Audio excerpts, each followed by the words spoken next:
Alright, starting off, this thing has spoilers, like, it's literally chock full of them, so there's your warning, and you're like, spoilers for what? Everything. The books, the movies, all. I know all. And all work, no play makes Jack a dull boy. I just thought I'd give you a reference right off the bat. But hi most amazing fam, my name is Abby, and today I'm bringing you top 10 scary Dr. Sleep theories. On November 8th, 2019, Dr. Sleep is released in theaters internationally as a sequel to The Shining. The director, Mike Flanagan, tries to make it a sequel to the movie by Stanley Kubrick, but also tries to play and stay close to the source literature by Stephen King. Also, apparently, Stephen King has already given his stamp of approval, so for you to know. But all of this is just keeping us wondering, so let's get into these Dr. Sleep theories. Let's begin at number 10 with a theory that the novel Stephen King wrote used Dr. Sleep as kind of like an FU to Stanley Kubrick. We've all heard the beef between King and Kubrick. King didn't like Kubrick's adaptation and how much it strayed from the book. He says he doesn't quite understand why people think of Kubrick's movie as one of the scariest films they've ever seen. And well, some people are saying that Stephen King wrote Dr. Sleep, the sequel to The Shining, as a way to reclaim the legacy of his ideas. This can be seen in the author's note of the 2013 novel Dr. Sleep, which the author's note at one point says this about The Shining. If you have seen the movie but not read the novel, you should note that Dr. Sleep follows the latter, the novel, which is, in my opinion, this is Stephen King talking, the true history of the Torrance family. And that kind of says it all for you.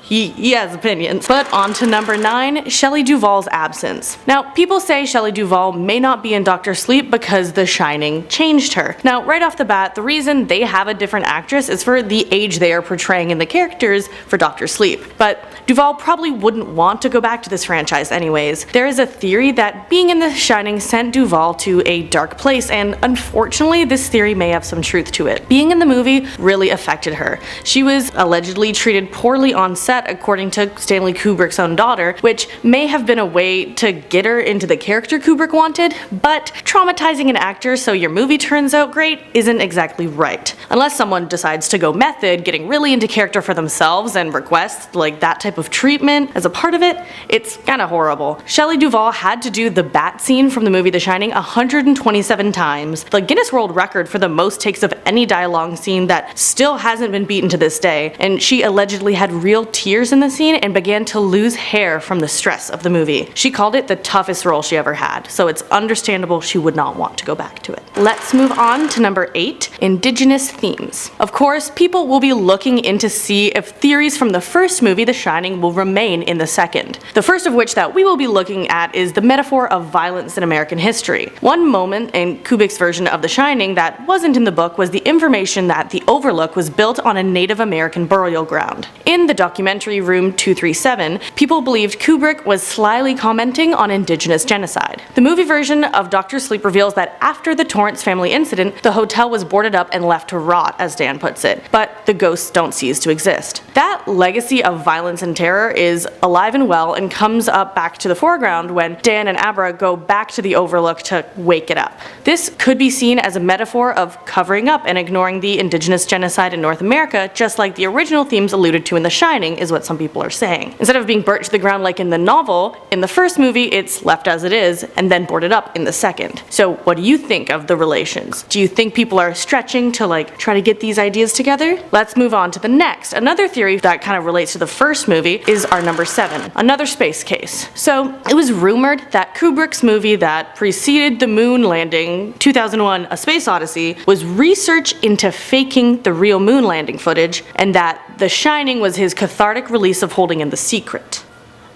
On the same track as me? So now there are rumors that Mike Flanagan has taken the torch from Kubrick in covering up other space information. Like, we're planning to reach Mars by 2030. Rumors say that Flanagan is warning the future missions of counter missions becoming faster, stealing their steam, and that there are other things out there. Now, I'm not saying I'm buying into this one, I'm just saying it's what people are saying, and I'm really interested to hear what you think. Now, let's dive more into the new release with number 6, Ghosts Taking Over Bodies. So, the dark cult stealing the shining or steam from others is known as the True Knot, led by Rose the Hat. The movie says that the people of the True Knot are others with a bit of the shining that act in kind of a vampire-esque way, trying to steal the steam off others in an attempt to attain immortality. They typically target children in doing so too.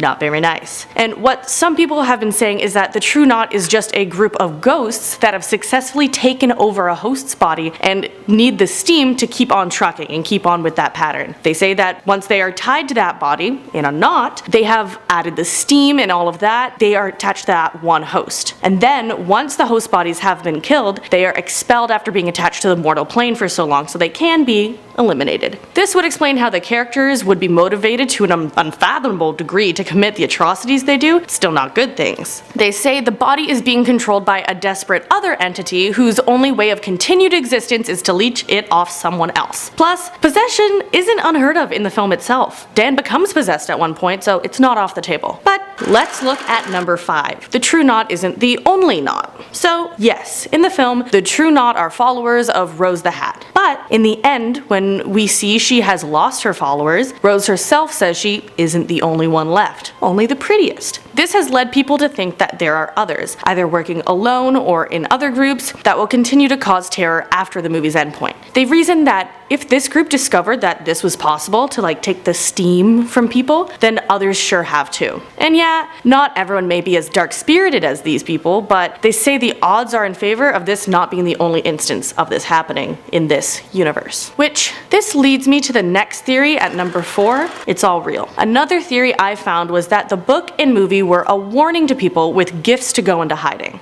Back when The Shining came out, people thought that maybe Stephen King had gifts that gave him dark visions or hallucinations, and his own version of The Shining, essentially. Now, some are adding on to this idea to say that the sequel is supposed to serve as a warning to those with The Shining or gifts like that. The idea being spread is that not only are the people with The Shining real, but there are people out there who want to hurt people with The Shining because of all that. They're real too. The movie is a warning, and anyone with the gift should go into hiding, so if it is real, that's kind of like a PSA. But let's talk more about being dark and go on to number 3. Abra falls into the cycle. First, let's get past her name being Abra and magic and abracadabra and all that, and talk about this whole cycle. Could she be following the cycle of Jack and Dan? Because people think there is reason to believe that although the movie shows Abra as a good person, she could fall back into the cycle of abuse that plagued Jack and then Dan. This is even something we see Dan warn her about, avoiding alcohol and things like that. The movie showed that he was bright and shining before going down a dark path, and reasoned that she could do the same. There is lightness but also darkness in her, so they're saying, will the dark take over? What do you think? To number 2,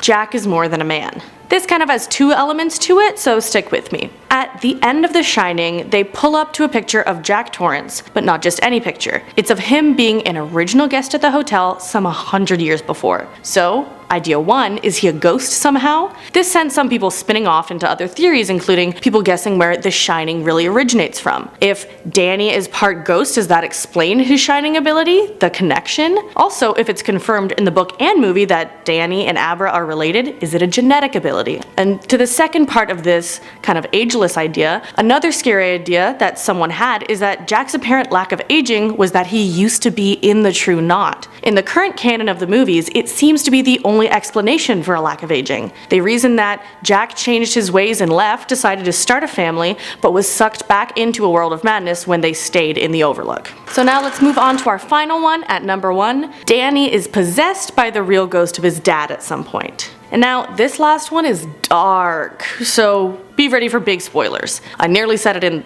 the heading of this. Now, we know, spoiler, Danny dies in doctor sleep. How he does is an ode to the original ending in the book version of The Shining. He goes down to the boiler room and overloads the boiler so it overheats and explodes. But what if Dan wasn't the one controlling what he was doing? Yes, for sure we see this as a big sacrificial moment, putting an end to the Overlook by burning it down and taking himself out alongside it, but we know people can be possessed, and Dan was possessed within this movie. So, what if he was possessed when he made the choice to go down to the boiler room? And who could be doing the possessing? Well, people are saying it could be his dad. The image of his father appeared in Lloyd the bartender, and he saw how Dan had broken the cycle of abuse when he refused the drink. So then Jack decides he can stop the cycle too by blowing up the Overlook Hotel. And who does he choose as his host in this act? His son Danny. An ultimate end to end the cycle, while unfortunately ending the life of his son. But they also reason that he does this because it brings his son into the afterlife. Kinda dark, but that's what people are saying. And what do you think? What kind of theories have been coming to your mind through Doctor Sleep? What do you think of how well it crossed in with the book and the previous movie and The Shining and all that? I want to know. But other than that, that's pretty much all I have. Leave those comments down below, give us a like and a sub. I've been Abby, and I'm gonna leave you with this one thought. What if, with Ewan McGregor, there'll be a Star Wars Shining crossover, and his next life he's Obi-Wan and The Shining is the Force? What do you think about that? That's my theory. Alright, but that's it. Bye! Just being real serious. Real with the people. The first of it. Now let's dive in more. Anyways. Because I'm trying to stretch the script.